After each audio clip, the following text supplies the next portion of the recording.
Welcome. This is the Lifetime Cash Flow Through Real Estate Investing podcast. This is where you'll learn strategies to help you achieve lifetime financial freedom through real estate investment. Your host, Riyad Khleif, has owned over 2,000 homes and apartments, and he brings experts in all aspects of real estate investment and management onto the show. Now, here's your host, Riyad Khleif. So I have a couple of housekeeping things for you guys. I want to mention to you that we have some partnership opportunities coming up.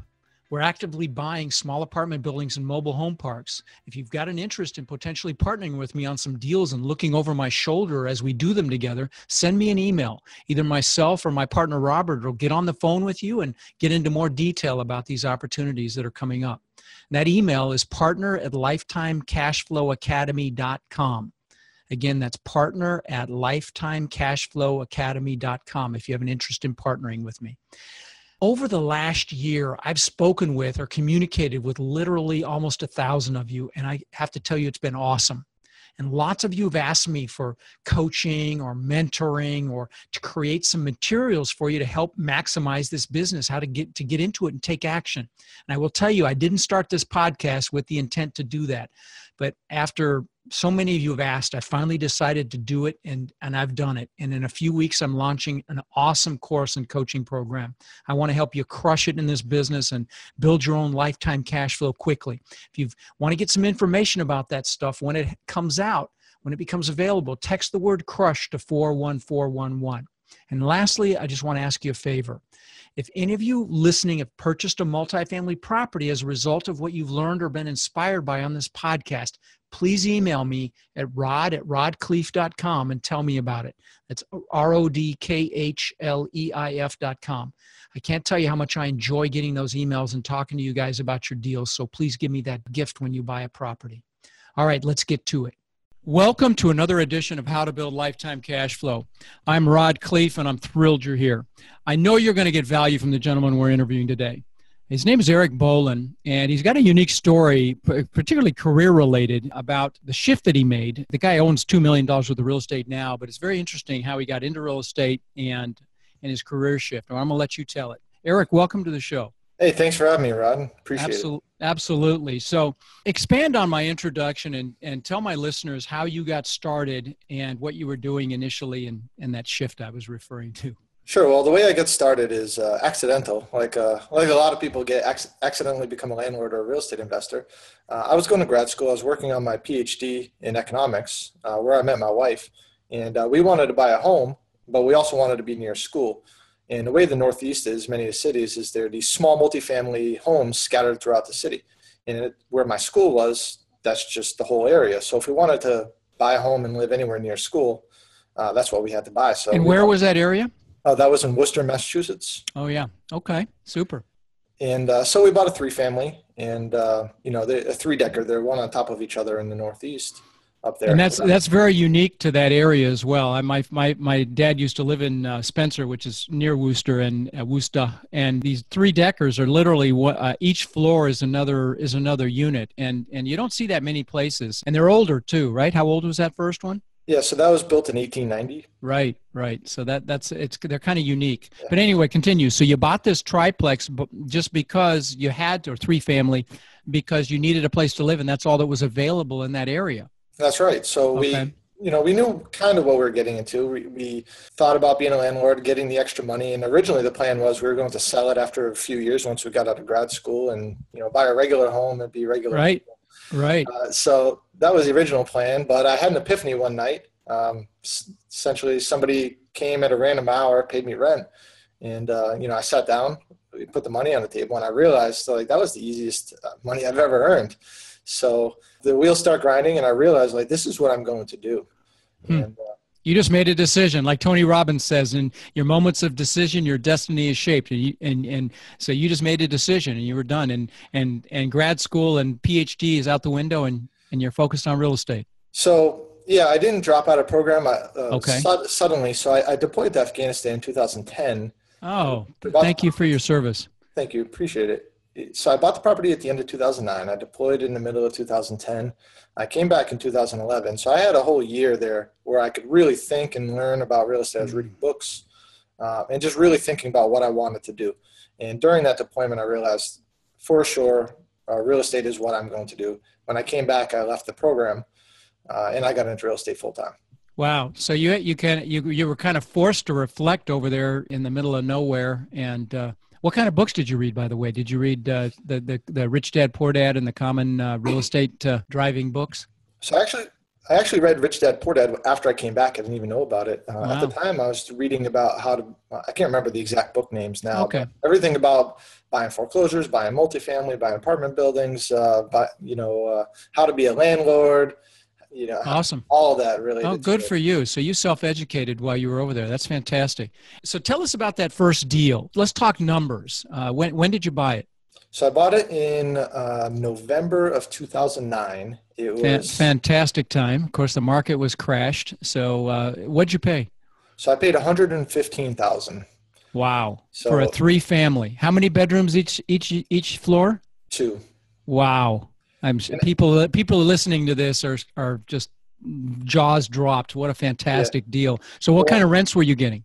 Well, let's put it in perspective. At the time, looking back, I feel like I overpaid for it. The market was very bad at the time, or very good, depending on your perspective. Yeah, well, trust me, you didn't.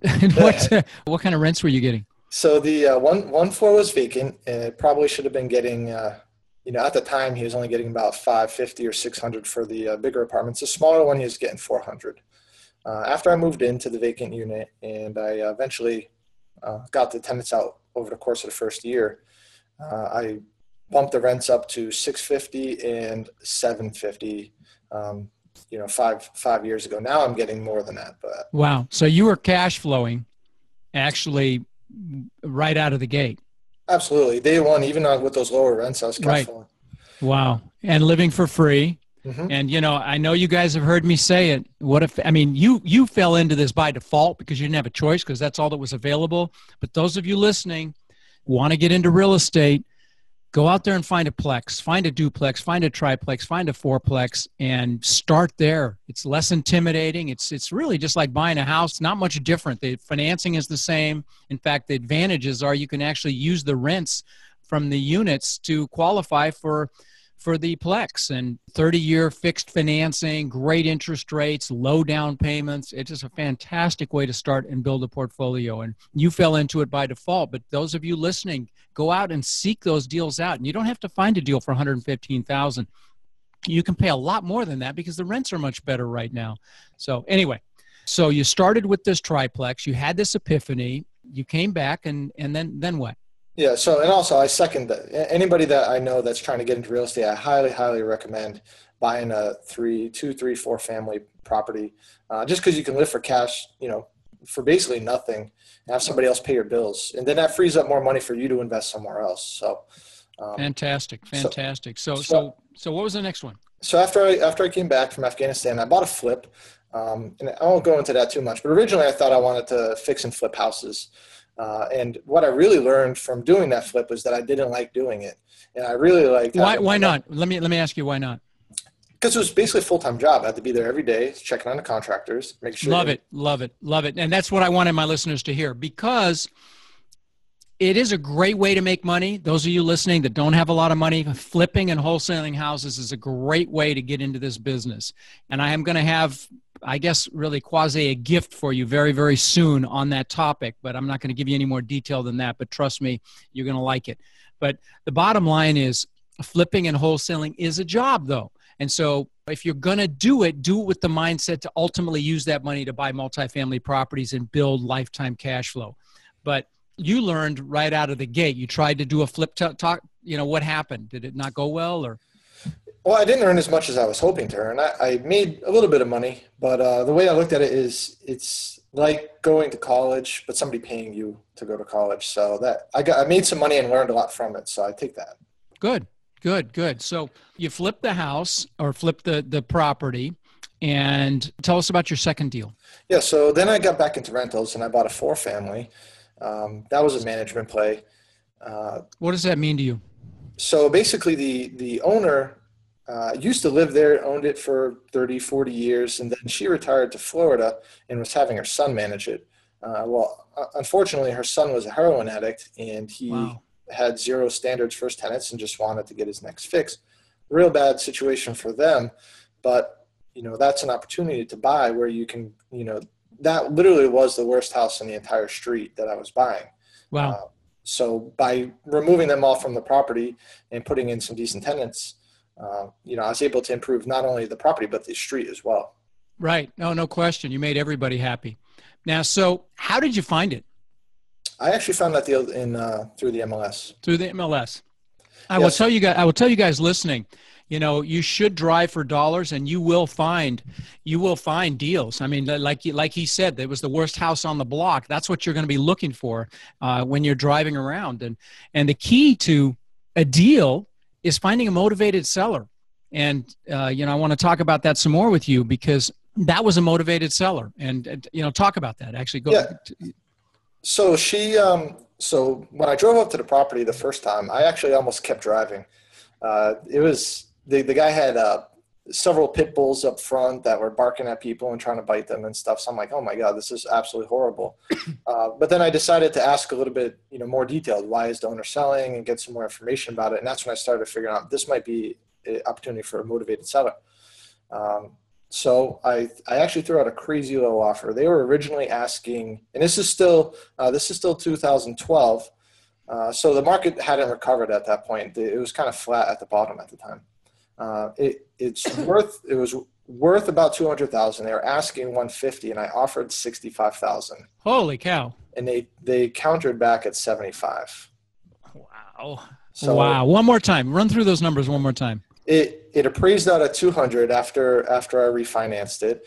Wow! At the end. And you paid $75,000. I paid $75,000. I put $15,000 worth of work into it, other than removing the tenants. And now, one more time, what they were asking, I missed that. They were asking about $150,000. $150,000, but you offered $65,000. You totally lowballed. And guys, the message of the moral of the story here is the key is motivation, and you always want to be looking for motivation. And I know that Massachusetts is also a tenant-friendly environment, and there are other opportunities to find motivated sellers. And tell us about, actually, before you tell us, I want to finish my thought. A great methodology to finding deals is to actually contact owners that are dealing with evictions. Driving for dollars, like I just said, is a great way, but go to the eviction court or go online, find out who's evicting tenants, and call them. Or send them a letter and tell them you're interested in buying their property or buying a property. And you'll be surprised if they're having financial challenges, particularly in a tenant-friendly environment, which I want to have you talk about here in a minute. That could be a great opportunity for you to get a great deal like this. I mean, there's nothing better than finding a motivated seller, because as evidenced by the numbers that you just threw out. So what is the landlord-tenant scenario there in Massachusetts? How hard is it to get a tenant out? So in my experience, if it's a straightforward non-payment of rent and you have all your paperwork in line, it's about 8 weeks. Wow. So 2 months. So if it takes you 2 months just to get them out, then you factor in a couple of weeks to fix it up. You're going to lose 3 months worth of rent, period, yep. Minimum. And that's if you kick butt and get it done and get it re-rented. So, wow, that's painful. It's 6 weeks just to get to court. 6 weeks just to get to court. And I will tell you, guys that are listening, you need to find out what your local landlord-tenant laws are like. And there are multiple ways you can do that. One, you can just research it online, or you can find the local eviction attorney, the attorney that specializes in evictions. There's always one in every market, and you can learn from them. But I will tell you, I've been in eviction court, and it's very painful when you see a newbie come in there trying to evict someone and they don't have their paperwork right. And I think the judges actually get pleasure out of making them start over again. You do not want to be that person. Let me tell you, it's very painful, particularly if you're in a place like Mass where, you go through the process, you get to court 8 weeks later, and you find out you have to start all over again. And this is speaking from experience. I've been there, and it is no fun. Oh, absolutely. So, I mean, they pretty much love sending you starting everything over. Oh yeah. Oh, I think they high five in the back in the judges' chambers when they're able to do that. So guys, those of you listening, talk to a property management company if you're brand new to starting this process. Have someone walk you through the process, and ideally, I would suggest an attorney. I'd get an eviction attorney to do your first one, look at his paperwork, model his paperwork.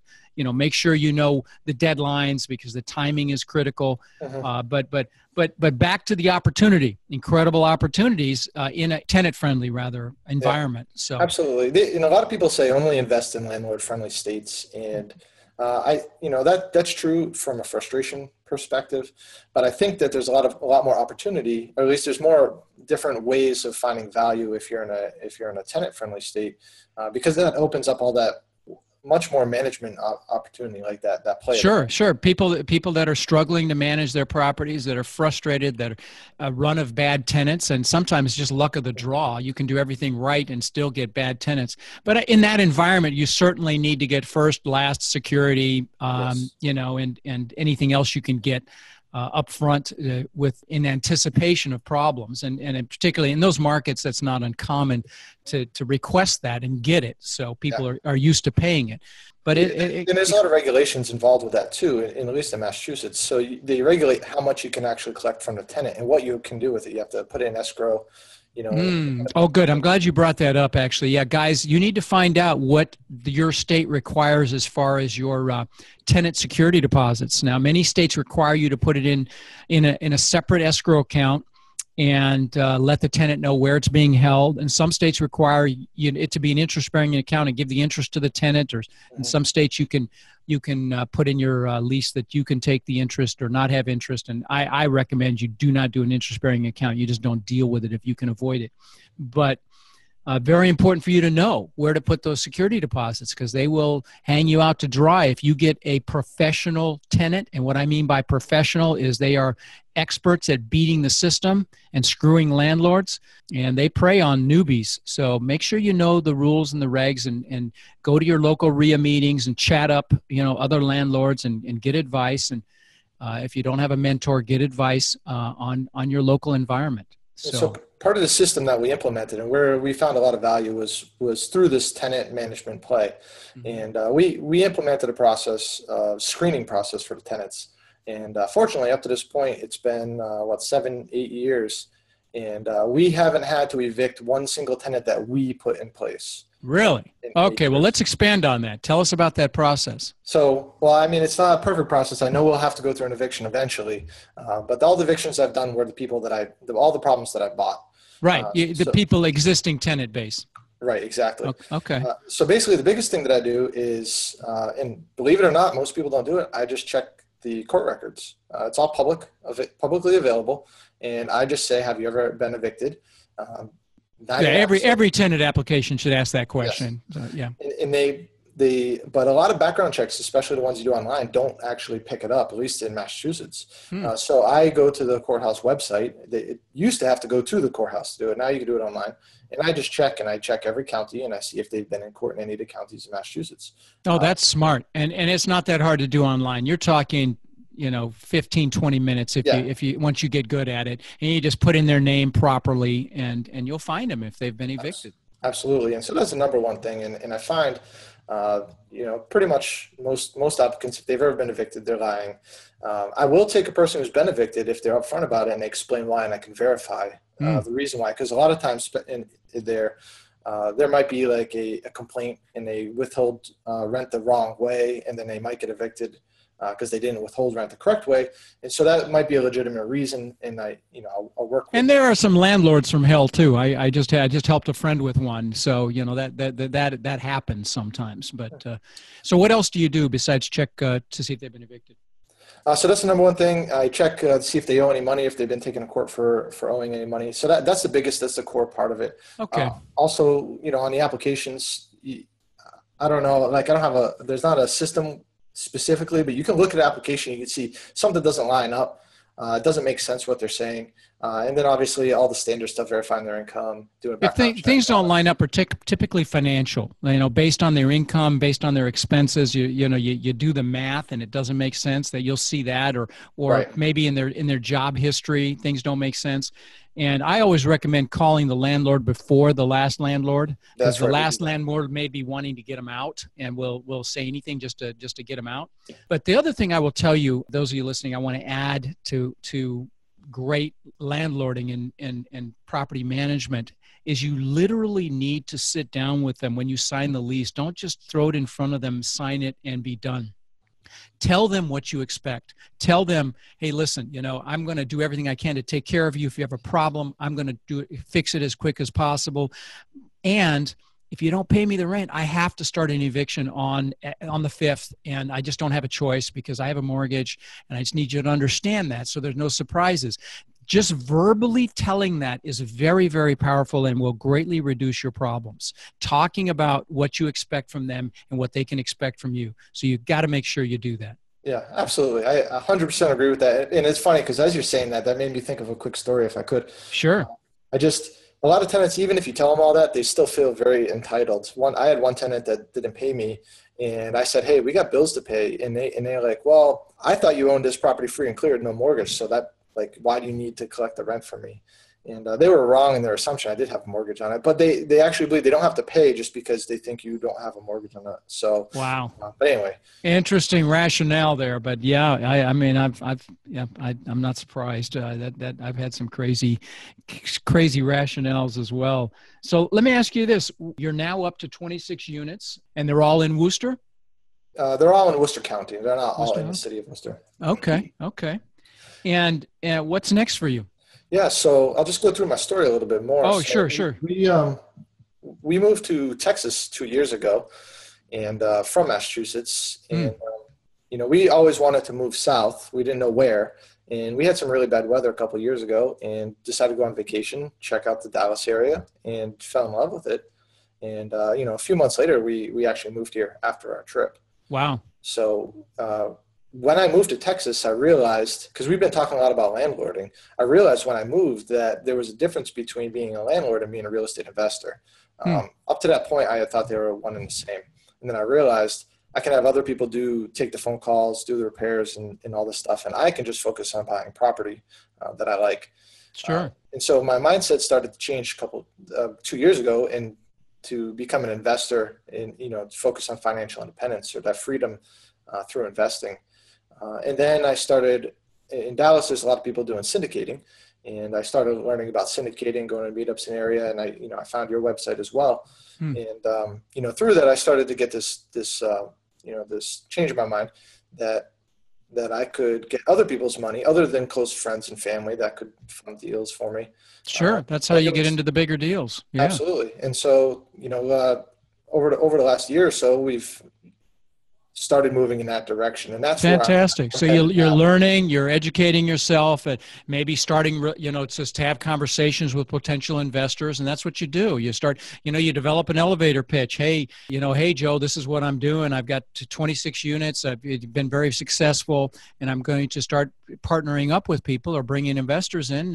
If you know anybody that's interested, let me know. And that's how you start the process. And good for you. That's exactly awesome. what I've been doing. Yep. No, that's great. And there's some great opportunities in Texas. I just literally interviewed somebody like earlier this week in Houston, that a young couple, they listened to what I told them. They put a picture of an apartment building on the wall. They started mailing. They mailed 300 handwritten letters, and they bought a 32 unit with $10,000 a month in cash flow. That's awesome. By the end of the year, they'll have 10 grand a month in cash flow. Now let's get back to what you were talking about as far as management versus investment. Now, did you hire a property management company, or what did you do to offload your management? Yeah, so I actually, I trained a person. It's part-time because I don't own enough for full-time management. I trained a person to do a lot of the stuff that I was doing. So you basically brought on a property manager to manage for you, an employee, part-time employee. Fantastic. I mean, that's the way I've done it for years, and that's what I advocate. I get people on the show sometimes that hire property management companies, and that's fine, particularly if you're getting started. But in my experience, I've always had to manage the management company. Now, there are good ones out there, particularly in the large players. They're good ones, and they will sometimes bring you deals as well. So there's some advantages to using property management, but all of the really big players that I do business with typically self-manage, like you're talking about here. And so my definition of self-management is having employees do the management for you. It's not you doing, taking the phone calls and dealing with the tenants. It's doing what you just described. So you're realizing the importance of leveraging the things you don't enjoy. And that, guys, that applies to anything. In fact, I did a driving force clip on leverage. Anything that you don't enjoy doing, chances are you're not very good at it anyway. So hire people to do it for you. Yeah. I mean, and think about what the value of your time is. I use the lawn mowing example. If you can pay somebody $10 an hour to mow your lawn and you're worth $30 to $50 an hour, I mean, it's really a common sense situation. But to maximize your investment opportunities, you have to leverage things. And if for you it was management, and for many people it's hiring someone to help with management. I've had a full-time property manager. She's on the other end of my office for years. And so, yeah, it's, getting started, if you only own a couple small multifamilies, and, you can go ahead and take the time to do the work, save the money, and then you can reinvest that and grow a little faster at the beginning. But you get to a certain point where you just don't have the time. You can spend your time. So a great story about that. There was one time I decided to take a day off. I was doing all my projects. I was managing everything myself. And this was back when I was living in Massachusetts. I took a day off, and I had to pay somebody else to do the work that I was going to do that day. And but during that day, I actually found a deal that I ended up buying, and that made me like $25,000. So there you go, $25,000 day off. There you go, and that's a great story that brings home the point of leveraging out things that you shouldn't be doing. The more days off, quote unquote, that you can take, the more money you're going to make, because you're going to find deals. You're going to be working on what you enjoy, which is treasure hunting. I call it treasure hunting, looking for deals. Absolutely, that's awesome. So let me ask you this. What suggestions would you have for people that are listening that maybe haven't taken action yet? What would you tell those people? The most important thing that I think is having a plan. So a lot of people are scared to take the first step, and they analyze deals. And even if they have a great deal, they might not even jump on it. So having a good plan in place and having people that, and knowing other real estate investors that you can bounce an idea off of. So if somebody, like I have a lot of people that say, so you said two things here, and I want to dissect that. So definitely I agree with having other people to bounce ideas off of and throw a deal by, and have peer group. You guys, I hammer that all the time. You've got to go out there, go to your local REIA meetings, go to your meetup groups. But the first thing you said was having a plan, and I like that. Are you going to the point where if you set some parameters and you meet those parameters in your plan, then you pull the trigger? Is that where you were going with that? Yeah. So as far as planning, and being a military officer, infantry officer, we basically everything we learned was about planning. And so I kind of took all that planning education that I had received, and I applied that to my business model. So one of the most important things, you mentioned it, was parameters. So if you don't know what you're looking for returns, then you don't know if you have a good deal. Are you looking for 20% cash on cash? Are you looking for 10%, like 30%, whatever it is? If you don't have that number and I brought a deal to you, said, hey, this is going to earn 25%. If you don't even know if 25% meets your goals, then you don't know to say yes or no. So that's the first thing. Now, and then basically, then you're just checking off boxes. Okay, I got this cash on cash return. This is the cap rate I'm looking for. This is my debt service coverage ratio that I can live with. And there you go. Boom. And guys, those of you listening, I'm going to give you kind of my trifecta as it relates to those three numbers, which are very good numbers to utilize. I don't buy anything unless it's at least an 8 cap or can get to an 8 cap very quickly, number one. Number two, I always look for a 1.6% debt service coverage ratio, or the ability to get there very quickly, absolute minimum. And three, I always look for at least a 12% cash on cash or better, and usually it's better. But those are the three minimums that just out of the, off the top of my head that I would recommend you have. Now, the debt service coverage ratio is just dividing your total debt payment by your net operating income. And that's how you come up with that debt service coverage ratio. And any bank is going to look at that, and they're going to require something probably in the 1.25 to 1.5 range, depending upon the bank. But I always go 1.6 minimum and more if I can get, and if I can get it. So, but so you set a plan. And I love this for those of you that are analytical, because if you set your parameters and you write them down and you find a deal that meets those parameters, then it's time to pull the trigger, right? Absolutely. Okay. But there's two sides to that, because anytime you punch something into a spreadsheet, you can make it work if you want to. So you kind of have to know what your assumptions are and what repairs cost, what your rents are going to be, and make sure you have those, and don't start adjusting things to bump those numbers up. Oh, good point. I'm glad you added that. Very good point. I wouldn't have thought to add that. Thank you. That's good. And especially for newer people that are trying to get in, they just want to find a deal. Right. And so they might. I think everybody catches themselves doing it from time to time. Like maybe that rent's actually $20 higher or whatever. Right. Oh yeah. No, you justify and you make these little justifications to make a deal work. But guys, this business is empirical. It's numbers. The numbers don't lie, and make sure you don't adjust those numbers unless you're certain of your adjustments. So no, I'm really glad you brought that up. So what books do you, if you talk to people that are interested in getting this business, what books do you recommend? It's cliche at this point, but Rich Dad, Poor Dad was a book that I read in 2011 when I came back from Afghanistan. That changed my perspective also a lot, on my journey. That was one of the foundational books for me, and I highly recommend that book to anybody who hasn't read it. Sure.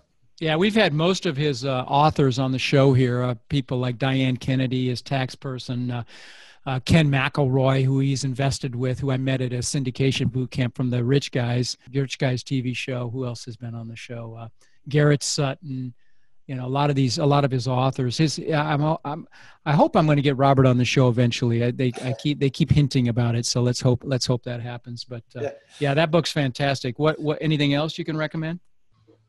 Well, another book that I like, and there's mainly one nugget that I pull it on. So there's one, Psychology of Selling by Brian Tracy. And I really liked it because he talks about determining your internal worth and saying you're not going to earn more, 10% more or less than what you think you're worth. And that right there just shows the power of your own mind, saying, if I change what I think I'm worth, then I'm going to change what I earn. Absolutely. Yeah. Brian Tracy's awesome. And Tony Robbins, kind of similar message. You will make what you must make. It's your must. Okay. It's not, you can dream and wish and should and use words like that, but you will make what you must make. And Absolutely. it's based on your self-worth, like Brian Tracy just described. It's what you think you're worth. And the mind connection is so powerful that, it will actually hamstring you if you don't elevate your target net worth and your target income goals. It's absolutely true. I did sales for a little bit when I came to Texas, just because we weren't sure what kind of money we'd be earning from our properties when we moved. So I did that as like a safety, and I did some sales. And one of the things he mentioned, he says, if you got people doing commission only sales, if they have a really great day, a great morning, they'll leave early because they made their money for the day. And then on other days where they're not earning anything, they'll stay late to make that money. And he said, you should actually be doing a reverse. On the great days, you should be staying long. And on the bad days, you should be leaving and spending your time elsewhere. And I saw that at what I was doing. And it's totally true. So you just question your mentality.